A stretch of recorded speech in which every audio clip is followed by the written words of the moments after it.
अस्सलाम वालेकुम, मैं हूँ रम्ज़ मोहम्मद और आज की इस वीडियो में हम बात करेंगे कि इन ड्राइव पे जब आप कुरियर का काम करते हैं, डिलीवरी का काम करते हैं या ख़रीदारी का काम करते हैं तो कुछ एहतियातें, ख़ास तौर पे ख़रीदारी के बारे में एहतियातें मेंशन करने लगा हूँ, क्योंकि प्रीवियसली वीडियो में मैंने आपको ऑलरेडी बताया कि कुछ लोग सवारी पर डिलीवरी कर रहे हैं।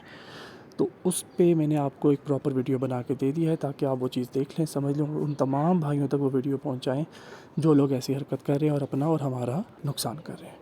ख़ास तौर पे जो मैं अब वीडियो बनाने लगा हूँ, इसमें जो बेसिकली मेरा टारगेट है वो ख़रीदारी पर है और ख़रीदारी इन ड्राइव पे अलाउ नहीं है ये बात, क्योंकि उन्होंने कहीं पर मेंशन नहीं किया हुआ कि आप इन ड्राइव पे ख़रीदारी कर सकते हैं। दे सेट कुरियर, तो कुरियर का मतलब होता है कि सामान डिलीवर कराना। लेकिन जिस मार्केट को इन ड्राइव ने टारगेट किया है वो मार्केट वो है जिसको ऑलरेडी बाइकिया ने टारगेट किया हुआ है, करीम ने टारगेट किया हुआ है और दोनों जो सी ये कम्पिटिटिव एप्लीकेशंस हैं ये प्रोवाइड कर रहे हैं क्या चीज़, ख़रीदारी की सर्विस। तो जब आपको टारगेट ही वो आवाम को कर रहे हैं जो ख़रीदारी और डिलीवरी की हिली हुई है, तो डेफ़िनेटली आपको इन ड्राइव पे भी ख़रीदारी का काम करना पड़ेगा, लेकिन एहतियात के साथ। अब वो एहतियातें क्या हैं या वो प्रिकॉशंस क्या हैं जिसमें आप महफूज रह सकते हैं, वही चीज़ कोशिश करने लगा मेंशन करने की। उम्मीद करता हूँ कि ये आपके लिए फ़ायदेमंद होगी। सबसे पहली चीज़ है, सिंपल सी बात है, नो इजी पैसा नो जैज़ कैश। कस्टमर आपको बोलता है कि पहले मैं आपको सिनेरियो क्रिएट कर दूँ, क्योंकि कस्टमर कभी डायरेक्टली नहीं बोलेगा कि आप इजी पैसा करके।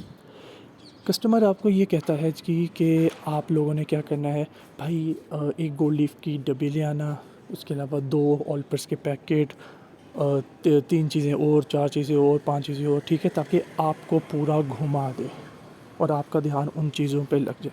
और बीच में वो कहीं पे बोलेगा 2,000 रुपये या 3,000 रुपये इस नंबर पे ईज़ी पैसा कर देना, ठीक है। अब जो हमारे सादे भाई हैं वो फंसते कहाँ पर हैं, उनके दिमाग में होता है कि जिस तरीके से कस्टमर ने चीज़ बोली है हम उसी तरीके से उस चीज़ को ख़रीदना शुरू करें। जब वो 4 चीज़ें या 5 चीज़ें उसी रट्टे पे ख़रीद चुके होते हैं तो छठे नंबर पे आता है इजी पैसा। तो वो कहते हैं मैं सारी चीज़ें कहाँ वापस कराने जाऊँगा, कोई वापस करेगा या नहीं करेगा, तो मैं इजी पैसा कर देता हूँ। उन भाई को पहले कहता हूँ भैया देख लो जी मैं इजी पैसा कर रहा हूँ जी, ये ना हो कि आप फ्रॉड कर लो। वो क्या, नहीं नहीं भाई आप करो, कोई टेंशन नहीं, मैं हूँ यहाँ पे। वो जिस वक्त आपने इजी पैसा ट्रांसफ़र कर दिया उस वक्त आपका टॉपिक एंड हो जाएगा, आपका नंबर ब्लॉक हो जाएगा और कहानी ख़त्म हो जाएगी। उसके बाद आपको कंपनी कंपनसेट नहीं करेगी, क्योंकि कंपनी तो अलाउ ही नहीं कर रही है चीज़। तो ये एहतियातें आपने ख़ुद करनी है कि ऐसी बेवकूफ़ाना और अहमकाना हरकत से गुरेज़ करें ताकि किसी भी किस्म की प्रॉब्लम में ना पड़े। नंबर 2 पे है no advance payment. Advance payment के लिहाज से बात करता हूँ ख़रीदारी की, ख़रीदारी के लिहाज से बात करता हूँ फॉर एग्ज़ाम्पल आपने किसी भी ऐसी जगह से ख़रीदारी नहीं करनी जो कि कोई शॉप ना हो। फॉर एग्ज़ाम्पल एक बंदा आता है, एक बंदा कहता है ये आप वहाँ पे पहुँचे, वहाँ पे लोकेशन है, भाई आ रहे हैं, वहाँ पे आपको पार्सल देंगे, आप उनको 2,000 रुपये दे के आ जाएँ और पार्सल लें। आप लोग अपने क्या कहते हैं प्रोफेशन के साथ बिल्कुल लॉयल रहते हो और पार्सल पकड़ते हो एहतियात के साथ, अंदर कुछ भी नहीं होता, उस बंदे को 2,000 रुपये दे देते हो बिला वजह। फिर बाद में देखते हो जिसने राइड बुक की है उसका भी नंबर बंद, जिससे रिसीव किया वो भी नंबर बंद। फिर आप कहते हो हम कंपनी से बात करते हैं, कंपनी ने हमें सपोर्ट नहीं किया। भाई कंपनी ने सपोर्ट नहीं करना, कंपनी ने सिर्फ आपको कस्टमर से कनेक्ट करना है, बाकी आपने अपनी अकल का इस्तेमाल करना है। तो आई थिंक ये वीडियो अगर आपको पहुंच गई है तो मेरे ख्याल से आप ऐसी गलती नहीं करेंगे। किसी भी ऐसी जगह से आपने ये नहीं करना कि एक बंदे ने आपको शॉपर पकड़ाया और आप 2,000 रुपये उसको देकर शॉपर लेके घूम रहे हो और बाकी ड्रॉप ऑफ पहुँचो तो दोनों नंबर बंद। फिर आपको जी मेरे साथ क्या हो गया, आपके साथ प्रैंक हो गया और आपने 2,000 रुपये खो दिए। तो एडवांस पेमेंट कभी नहीं करनी। No big amount purchase. कुछ लोग कहते हैं जी भाई 5,000 रुपये की परचेजिंग करनी है, इतनी करनी है, उतनी करनी है, वगैरह वगैरह। कभी भी 2,000 रुपये से ऊपर की अमाउंट की परचेजिंग मत करें। परचेजिंग करने से पहले कस्टमर से कॉल पे ज़रूर बात करें, सिर्फ मैसेजेस पे रिलाई मत करें, कॉल पे बात करें। जब आप कॉल पे बात करेंगे और 3 से 4 क्वेश्चन आपके क्रॉस होंगे कि भाई अगर ये चीज़ यहाँ नहीं मिलती तो यहाँ से ले आऊँ, वगैरह वगैरह, तो कस्टमर कभी भी आपकी बात से इरिटेट नहीं होगा। लेकिन अगर कोई फ्रॉडुलेंट कस्टमर हो तो वो आपके 2 या 3 सवालों से इरिटेट हो जाएगा, उसकी लैंग्वेज आपको बता देगी, उसकी टोन आपको बता देगी कि ये कस्टमर रियल नहीं है। तो फिर आपने वो चीज़ उस चीज़ से रेस करना है और बड़ी अमाउंट परचेजिंग नहीं करनी। अगर कोई बंदा आपको फोर्स करता है कि यार बहुत इमरजेंसी है, ये दवाई नहीं मिल रही, फॉर एग्जांपल कैट फूड होता है जो कि महंगा होता है और अक्सर लोग मंगा रहे होते हैं, वाकई ही उनको चाहिए होता है, तो फिर आप उनको ऑप्शन दें कि भाई आप इजी पैसा का अकाउंट है मेरा, या क्या कहते हैं जैज़ कैश का है, या बैंक अकाउंट है, तो काइंडली आप इस पे मुझे अमाउंट ट्रांसफ़र कर दें, मैं वहाँ से बैंक से परचेज निकाल के फिर उसके बाद परचेजिंग कर लेता हूँ। अगर कस्टमर रियल होगा तो वो कर देगा, अदरवाइज़ आपको करने की कोई ज़रूरत नहीं है। उसके बाद है no drug purchase. Definitely drugs की डीलिंग तो होगी नहीं, लेकिन अगर कोई ऐसी चीज़ फॉर एग्जांपल शीशे का फ्लेवर चलो चल जाता है, छोटी चीज़ होती है, लेकिन फॉर एग्जांपल कोई ऐसी चीज़ जैसे कि रिजला हो गया, रिजला पेपर होता है, कोई ऐसी चीज़ जो नशे के लिहाज से ताल्लुक़ रखती है, आपने उस चीज़ को इन ड्राइव पे परचेज़ करके से मतलब डिलीवर नहीं करना। इवन कि उस चीज़ को परचेज़ तो दूर की बात है, उन चीज़ को डिलीवर भी नहीं करना। बेशक अगर फॉर एग्जांपल एक बंदा आपको अक्सर ये बोलेगा कि भाई ये छोटी सी सिम है, इसको बहुत एहतियात से लेकर जाना है, मेरे दोस्त को देनी है। भाई छोटी सी सिम नहीं होगी, वो शायद मे भी उसके अंदर चरस हो, तो वो आपने पकड़ते हो, जब आप चीज़ डिलीवर करें तो ज़िम्मेदार आप हैं। तो आपने उस चीज़ को ख़ुद देखना है कि बेसिकली कहानी क्या है, ठीक है। उसके बाद है नो परचेज़ विदाउट कॉल। ये मैं ऑलरेडी आपको मेंशन कर चुका हूँ कि कॉल पे कंफर्मेशन के बगैर आपने परचेजिंग के अमल को स्टार्ट नहीं करना। सबसे पहले आप कॉल करेंगे, उसके बाद उसकी डिटेल्स देंगे, उसके बाद जब आप श्योर हो जाएंगे कि हाँ ये कस्टमर वाकई ही रियल है, तो फिर आप ये बात करेंगे। Don't start work without call confirmation, ये भी ऑलरेडी बता दिया मैंने। No purchase on comment instruction. अक्सर औकात इन ड्राइव पे लोग खाली कमेंट सेक्शन में मेंशन करते हैं भाई ये 2 नान ले आना, ये ले आना, वो ले आना, वो ले आना। तो वो डिटेल आपने पढ़ लेनी है, आपको आइडिया हो जाएगा, और उसी को पढ़ के आपने राइड एक्सेप्ट करनी है।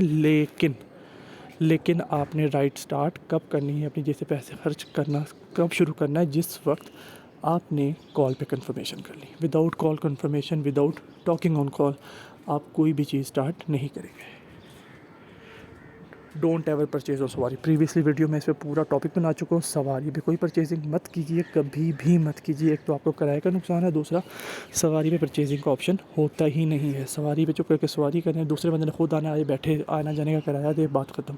आपको करने की ज़रूरत नहीं है। No over weight over size delivery. अक्सर औकात कोई बंदे आपके फॉर एग्जांपल आपके बाइक पे ले आते हैं और मोटर लेके आ जाते हैं, भाई ये मोटर लेके जानी है वहाँ पे, ये तो वो वगैरह। तो अब आप वो 200-300 रुपये की राइड के चक्कर में अपनी बाइक की सीट या टैंकी को ख़राब मत करें। ओवर साइज़ मतलब अगर कोई एक बहुत बड़ा बॉक्स लेके आ जाता है, वो कहता है पीछे बॉक्स मान लेते हैं, तो भाई आपको खुद पता है ना कि आप कितने ऑकवर्ड लगोगे अगर अजीब सा बॉक्स आपने मतलब स्टैंडर्ड साइज़ है तो ठीक है, इट्स ओके, आपका काम है थोड़ा बहुत मैनेज कर लें। लेकिन बोरियाँ लेके कोई आ जाते हैं कि भाई वहाँ से लौट आइए, तो वहाँ से बोरी लेकर आनी है, आपने खुद लेकर आनी, तो ये इन चक्करों में मत पड़ें। ओवर साइज़ के चक्कर में 200-300 रुपये के चक्कर में हम अपना भी नुकसान करेंगे। खुदा ना खास्ता कोई एक्सीडेंट वगैरह हो जाता है तो फिर ज़िम्मेदारी कोई नहीं, उस कस्टमर ने अपनी चीज़ों को ही रोना है, आपको नहीं रोएगा, ठीक है। तो उस चीज़ का ध्यान आपने खुद रखना है। Do not purchase on pickup. ये एक ऐसा पॉइंट है पिकअप वाला जो शायद किसी को आई डोंट नो गुजरा हो किसी से या नहीं, लेकिन मेरे साथ 1-2 दफ़ा हुआ है कि अक्सर औकात ना जब आप ऑनलाइन सर्विस फॉर एग्जांपल सवारी की है, सवारी की सर्विस पे अगर एक बंदा आपको बुक करता है और आप उसकी राइड मतलब एक लिहाज से बंदा आपकी राइड एक्सेप्ट कर लेता है इन ड्राइव पे, तो जब आप उसको पिक करने के लिए आते हो, फ़र्ज़ करो कि आप 1 किलोमीटर दूर से या 1.5 किलोमीटर दूर से आ रहे हो, तो उस टाइम पे वो आपको कॉल करता है, कहता है भाई आप आ जाओ, और शायद रास्ते से ना यार 1 ब्रेड ले आना, 6 अंडे ले आना और दूध ले आना, बस उसके बाद चलते हैं। तो आप उसको बिल्कुल डायरेक्टली आप मना कर दें कि भाई ये मेरा काम नहीं है। अगर आप कह रहे हैं कि मैं दूध और वगैरह ले आऊँ, तो इसका मतलब ये है कि मैं ले आऊँगा, डेफ़िनेटली मैं ले आऊँगा, लेकिन इसके मैं 150 या 200 एक्स्ट्रा चार्ज करूँगा। तो कहेगा भाई आपने आना ही तो है, कह रहा भाई मैं आ रहा हूँ आपको पिक करने के लिए, मेरा काम ये है, मेरा काम ये नहीं है कि जिसको मैं पिक करने के लिए आ रहा हूँ तो उसको यू कैन से कि मैंने रास्ते में बाइंग भी करनी, ये मेरा काम नहीं है। तो आप उसको फ्रैंकली बोलें, अगर बेशक रूड होता है तो उस राइड को कंप्लीट ही ना करें, क्योंकि बाद में एंड में आपकी कंप्लेन करेगा और आपकी रेटिंग ख़राब कर देगा।